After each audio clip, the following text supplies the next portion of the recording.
여러분 반갑습니다. 오늘 여러분과 함께 교재에서의 이제 마지막 제 12장이네요. 벌써 노인을 위한 사례관리 함께 공부하겠습니다. 수업으로는 이제 14주차가 되고요. 아마 저희가 10월 9일 날이 토요일이고 했습니다만 수업이 한글날이어서 공식적인 휴무여서 수업이 진행되지 않았기 때문에 저희가 많은 분들이 지금 질문을 주고 계신데요.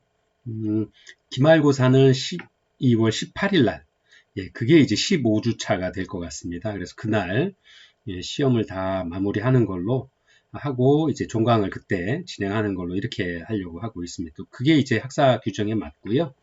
그렇게 될 거니까 여러분들 착오 없이 원래 스케줄 조정하셔서 잘 진행을 해 나가셨으면 좋겠습니다.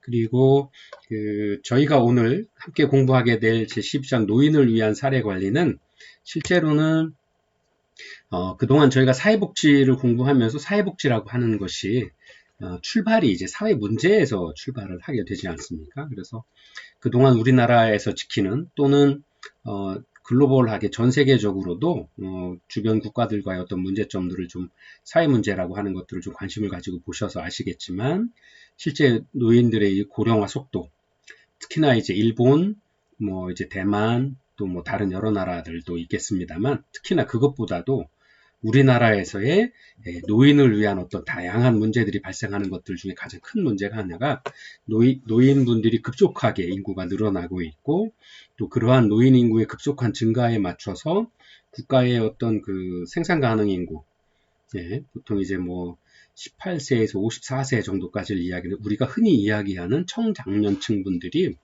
든든하게 이게 인구 집단의 어떤 중간 부분을 받쳐줄 수 있어야 되는데 실제로 노인 인구의 증가 속도만큼이나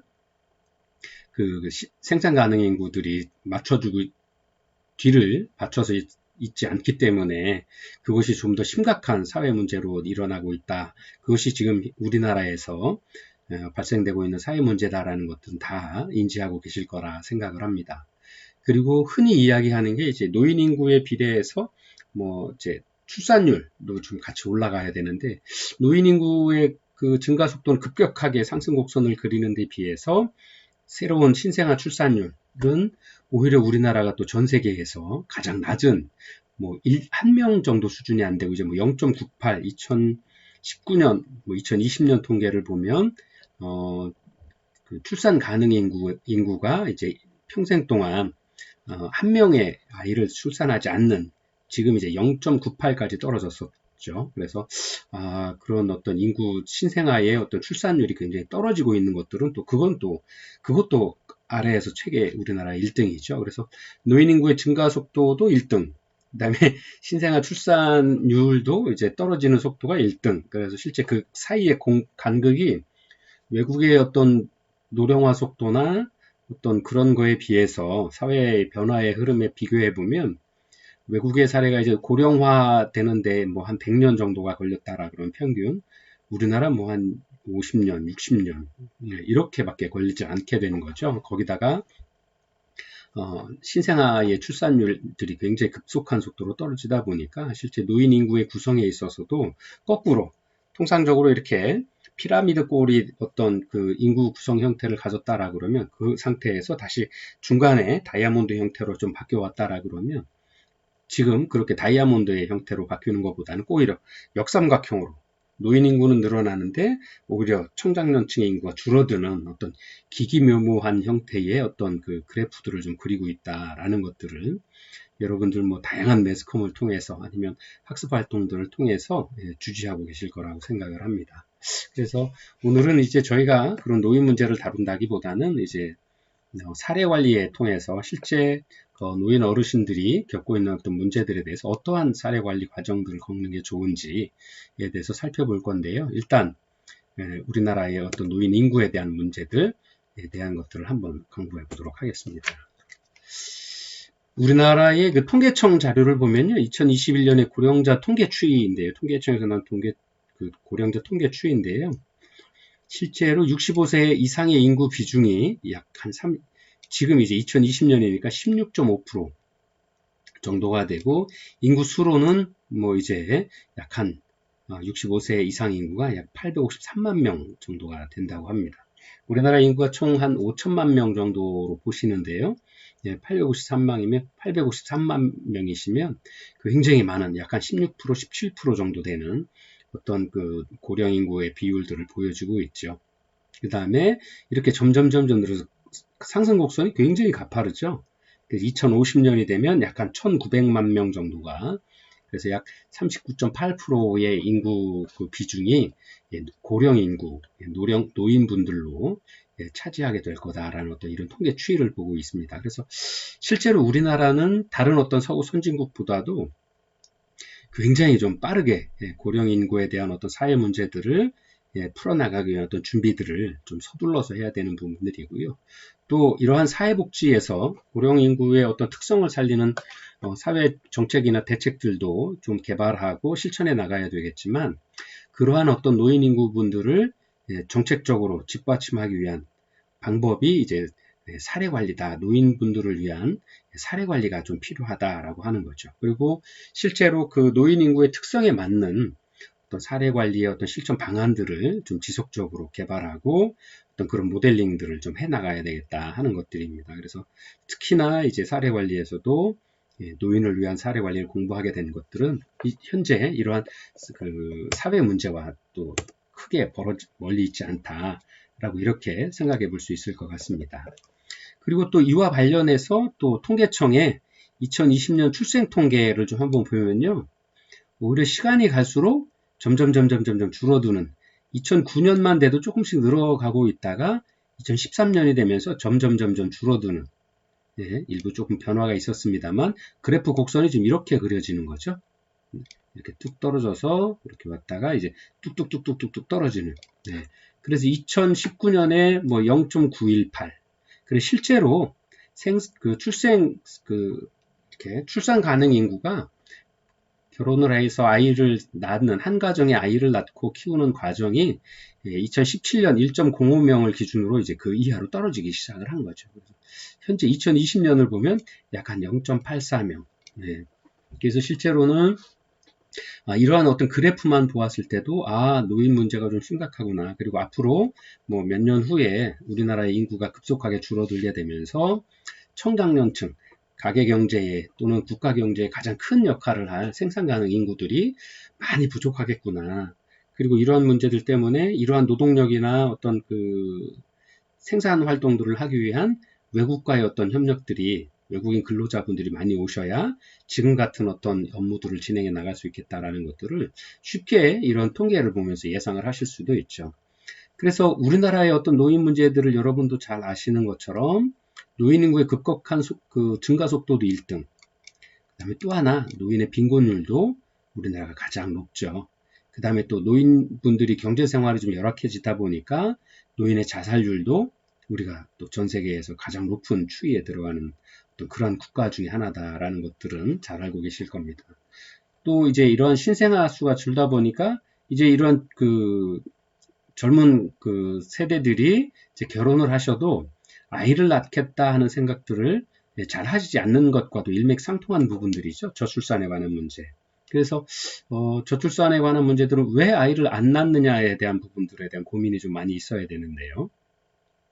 실제로 아이를 낳아서 양육하는 데 드는 비용들이 부모 세대가 아무리 열심히 해도 아이를 낳는데 다 어떤 경제 생활에 매진해야 되는 거고, 본인의 삶을, 인생을 좀 본인이 생각하는 것처럼 건강하고 즐겁게 꾸려나가는데 어렵기 때문에 그런 것들 아니겠습니까? 그래서 실제로 현재 많은 대책들이 출산에 관한 대책들을 많이 쓰고 있죠. 그래서 실제로는 매스컴들을 통해서 보면 그동안 그 신생아 출산율을 높이기 위한 예산으로 그 10년, 20년 동안에 몇백 조를 쏟아 부었는데 효과는 없이 오히려 점점 지금 보시는 것처럼 인구의 출산율은 점점 떨어지고 있다. 그래서 역선택을 하고 있는 게 아니냐라는 말씀까지도 많이 들려오고 있습니다. 그래서 이러한 부분들이 실제로는 심각한 사회 문제의 하나로 대두되고 있다라고 이렇게 볼 수 있을 것 같습니다. 그래서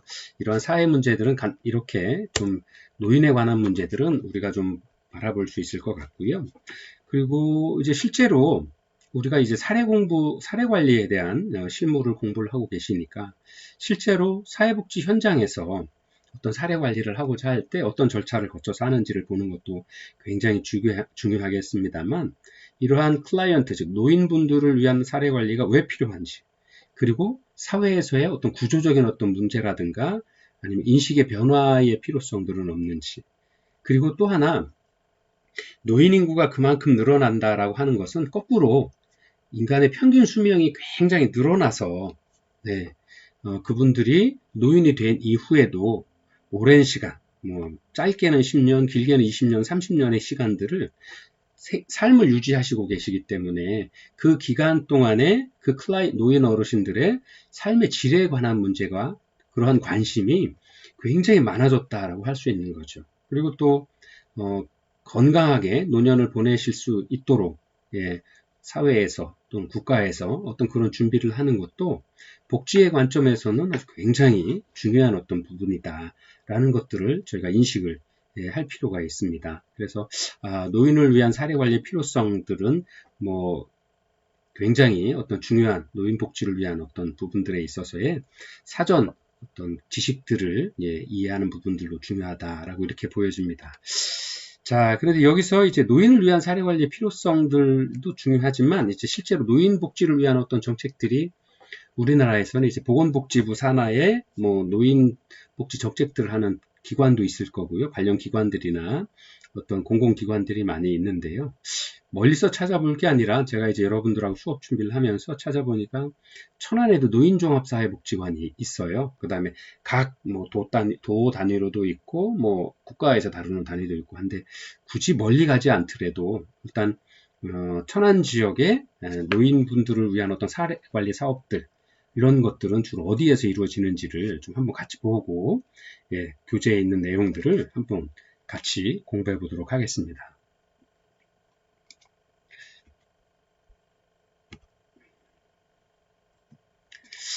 그래서 제가 홈페이지를, 천안시 노인종합복지관의 그 홈페이지를 한번 확인을 해 봤는데요. 한번 같이 보도록 하겠습니다. 자, 천안시 노인종합복지관이라고 하는 홈페이지가 있어서 좀 가봤는데요.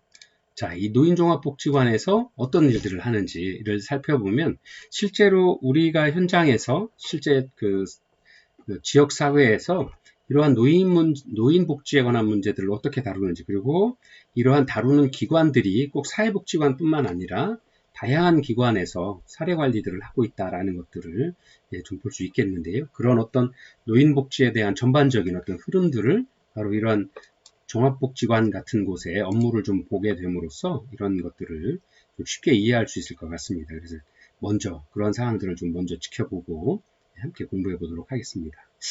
자, 천안시 노인종합복지관은 지금 주소를 통해서 보면 쌍용동에 이제 외부 기관에 재단법인 천주교 말씀의 성모 영보수녀회 유지재단이라고 하는 재단에서 위탁관리를 좀 하고 있는 걸로 나와 있습니다. 그래서 이런 부분들을 한번 실제로 직접 기관 운영하는지 아니면 외부 기관에 위탁 운영하는지에 대한 부분들을 한번 점검을 해볼 수 있었고요.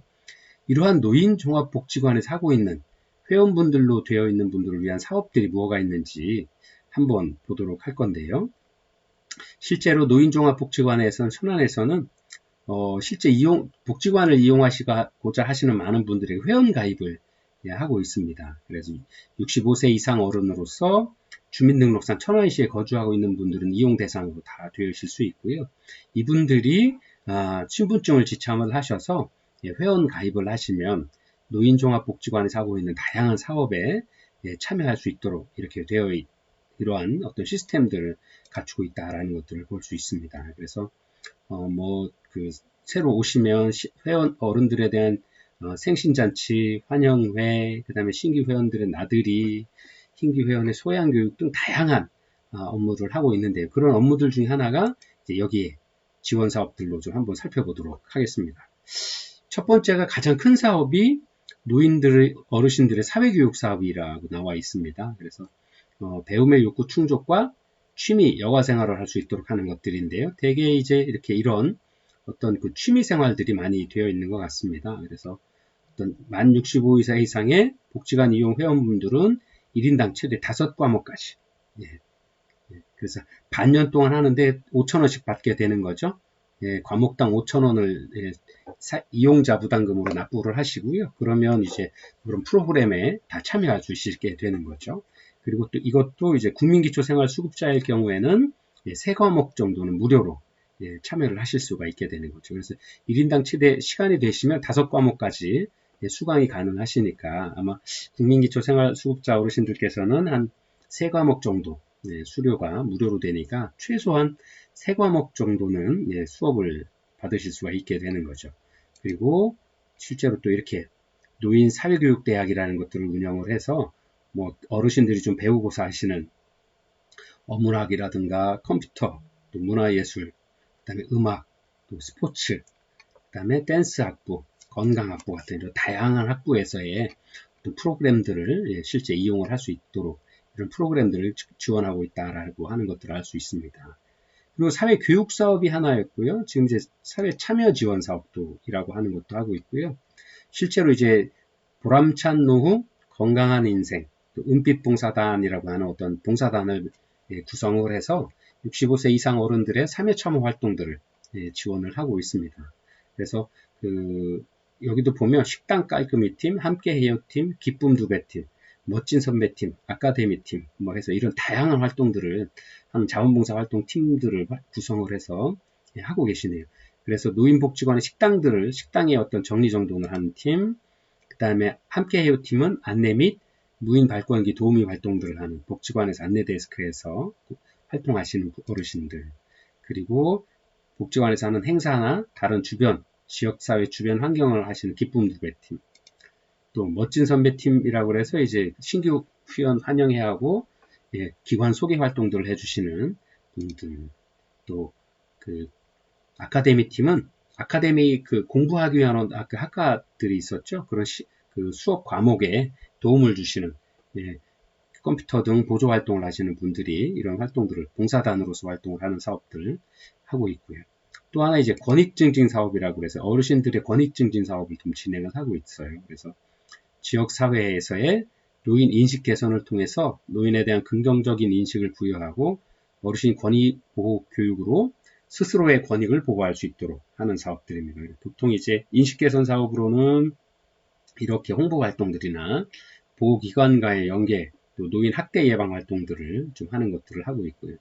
노인 권익 보호 사업으로는 노인 학대 예방 교육, 소비자 피해 예방 교육, 양성평등 교육, 노인의 성교육, 이런 어떤 다양한 어떤 교육 사업들을 통해서 어르신들이 건강하게 지역사회에서 생활하실 수 있도록 돕는 사업들을 하고 있습니다. 그리고 상담 사업을 또 진행을 하죠.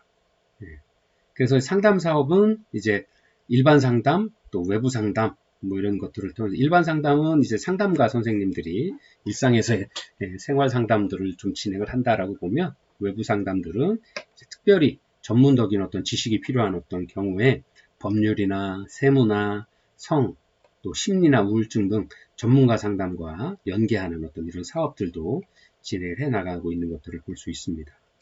그리고 이제 노인의 문화 사업, 다양한 어떤 노인 활동들을 통해서 뭐 이용회원 나들이라든가 역사문화 탐방이나 축제, 그 다음에 각종 테마 여행 같은 어떤 이런 활동들을 통해서 어르신들의 어떤 여가 생활들, 이런 이용 회원분들이 함께 참여해서 즐길 수 있는 어떤 일들을 함께 해 나가고 있는 것들을 볼 수 있습니다. 그리고 외부 지원 사업, 이렇게 다양한, 여기도 보면 문화예술교육 지원, 그 다음에 선배 시민의 자원봉사단 그린지기 사업, 뭐 이런 것들을 많이 하고 있고요. 지역복지 연계 사업이라고 되어 있는데요.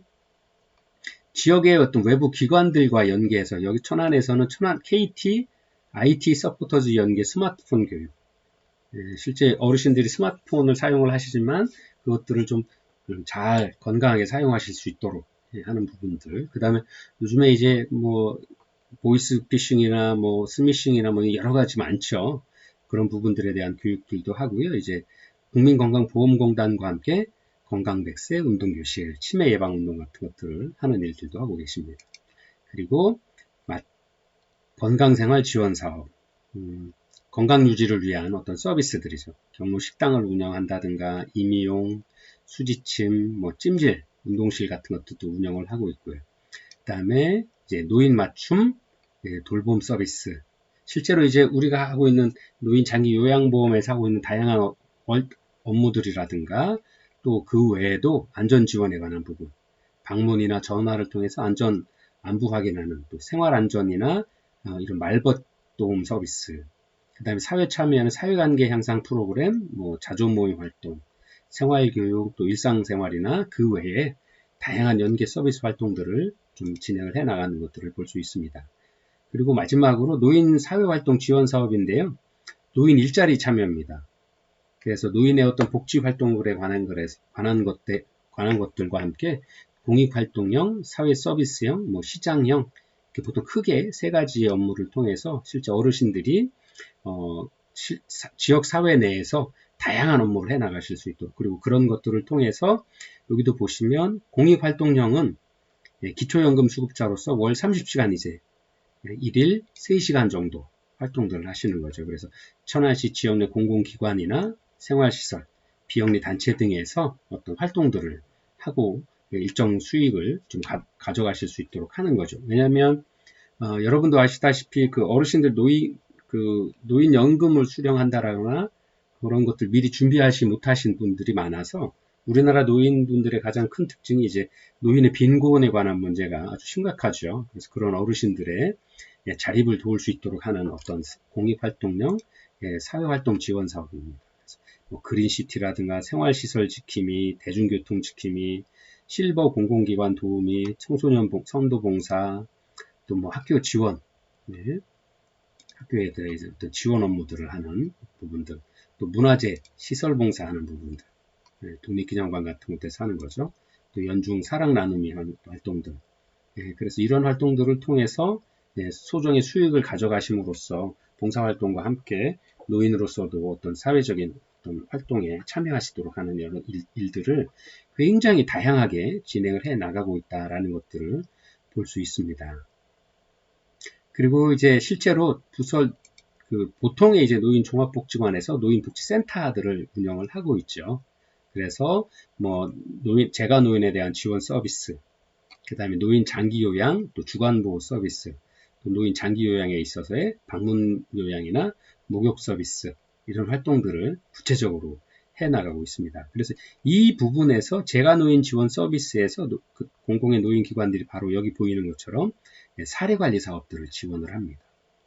그 다음에 이제 우리가 흔히 볼 수 있는 종합복지관, 보통 이제 그 저소득층 생활가정이 많이 생활하고 계시는 공공임대주택이라든가 이런 경우에는 그 사회복지사업법이나 건설주택기본법에 어떤 그런 일정 규모 이상일 경우에 종합복지관들을 그 기관 안에, 단지 안에 의무적으로 시설을 하도록 되어 있죠. 그래서 그런 기관에서도 노인분들을 위한 어떤 이런 그 복지 사각지대에 어려운 어르신들을 발굴해서 체계적이고 전문적인 어떤 사례관리 서비스를 통해서 어르신들의 어떤 삶의 질을 좀 만족시켜드리기 위한 어떤 활동들을 좀 하고 있습니다. 그래서 또 이러한 어떤 그 노인 서비스 중에는 여기 보시는 것처럼 상담 및 심리 지원, 일상생활 지원, 또 여가활동 지원, 복리후생 지원, 또 건강관리, 뭐 자원봉사 결연 사업, 또 찬누리 사업이라고 해서 천안에서는 밑반찬이나 건강과일 부재료, 뭐 이런 계절 김치 같은 것들을 지원하는 사업들도 하고 있고요. 그 다음에 후원을 결연해주는 사업, 또 교육 지원 사업, 특히나 이제 홍보 사업, 교육 지원에서는 여기 보시는 웰다잉 교육, 건강 증진 교육, 치매 예방 교육, 보이스피싱 예방 교육, 자살 예방 교육 등들을 제공을 하고 있다라는 것들을 볼 수 있습니다. 그래서 이렇게 보시면 이제 어떤 활동들을 해 오셨는지 이런 것들을 좀 볼 수 있도록 하고, 실제로 이러한 어떤 그 노인분들을 위한 그 사업들에 있어서 노인종합복지관들이 각 지역에 있는 노인종합복지관들이 중심이 되어서 이런 활동들을 좀 다양하게 펼쳐나가고 있다 하는 것들을 볼 수 있죠. 그 다음에 이런 것들을 좀 그 서비스로 제공받기 위해서는 회원가입을 하셔서 어르신들이 좀 사시고 계시는 지역 내에 노인복지관에 등록을 하셔서 서비스를 좀 빠지지 않고 받으실 수 있도록 주변에 혹시 노인분들이 계시면 좀 도와드리는 어떤 그런 필요성도 있을 것 같고요. 아니면 어떤 이러한 재가노인복지 서비스가 필요하신 분들을 소개해 주셔서 노인복지관에 알려드리거나 아니면 노인복지관에서 일하시는 사회복지사 선생님이나 요양보호사, 지금 이제 노인복지사라고도 이야기를 하시죠. 그런 선생님들에게 알려드릴 필요가 있습니다. 그리고 그런 것들을 하기 위해서 복지전달 체계 내에서 어떤 통합사례지원팀이나 아니면 행복지원팀이나 이런 곳에 또는 그분들이 실제 활동하고 계시는 이장님이나 뭐 동장님들도 다 활동을 하고 계시죠.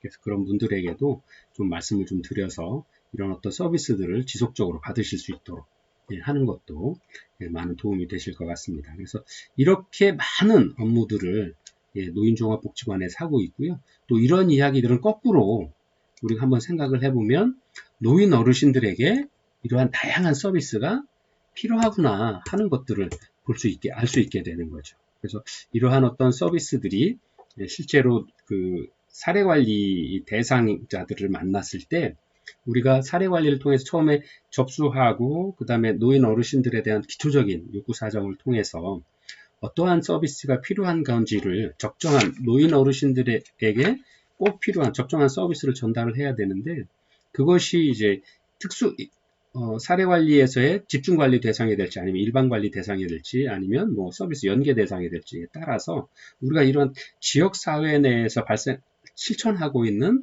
노인을 위한 다양한 어떤 복지 서비스 체계라든가 프로그램들을 잘 이해를 하고 계시면 그러한 부분들을 우리 기관에서 줄 수 있는 것들을 최대한 드리고 그 외에 어떤 다양한 서비스들, 지역사회 내에서 있는 서비스들을 활용을 하실 수 있도록 연계해드리고 어떤 필요한 면, 아까 말씀드린 것처럼 기관에 등록해드리고 해서 일상의 어떤 지원 서비스들을 잘 받아서 진행해 나가실 수 있도록 그래서 건강한 삶을 지속 유지하시고 삶의 질을 높여가실 수 있도록 하는 부분들이 실제 사례 관리에 있어서 그 담당하는 사회복지사 선생님이 미리 알고 계셔야 될 사항들 중에 하나이기 때문입니다. 그래서 노인복지관 대표적으로 이제 노인을 위한 어떤 복지 체계 전달 체계로서 우리가 살고 있는 동사무소에 하고 있는 뭐 행복지원팀이라든가 뭐 키움지원 행복키움 지원단이라든가 뭐 다른 여러 가지 이름으로 하고 있는 공공 서비스뿐만 아니라 이렇게 위탁 관리하고 있는 노인종합복지관이라든가 아니면 또는 지역사회 내에 있는 뭐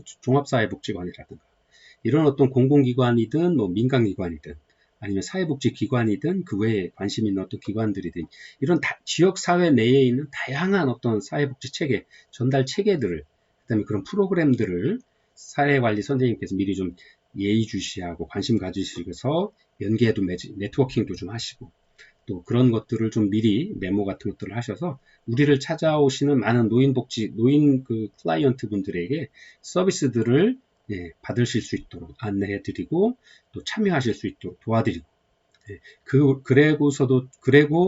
그리고서도 뭐 좀 어려운 부분들은 우리가 할 수 있는 어떤 사례 관리라든가 아니면 사회복지사로서의 어떤 전문적인 어떤 분야에서의 어떤 도움을 줌으로써 우리를 찾아오신 클라이언트에게 특히나 이제 저희는 이제 노인을 위한 어떤 문제를 공부를 하고 있는데요. 이런 노인을 위한 어떤 사례 관리의 문제에 적용을 하신다라고 그러면 굉장히 큰 도움이 되실 수 있을 거고 또 그러한 클라이언트들에게 어떤 전문적인 어떤 서비스를 주는 전문가로서의 어떤 자리매김도 하실 수 있지 않을까 생각을 합니다. 그래서 먼저 노인종합복지관에서 하고 있는 다양한 서비스, 그 다음에 우리 사회에서 현장에서 볼 수 있는 다양한 서비스들을 먼저 공부를 한번 해보았습니다. 잠깐 쉬었다가요. 이제 노인을 위한 사례관리 필요성부터 함께 같이 공부해 보도록 하겠습니다.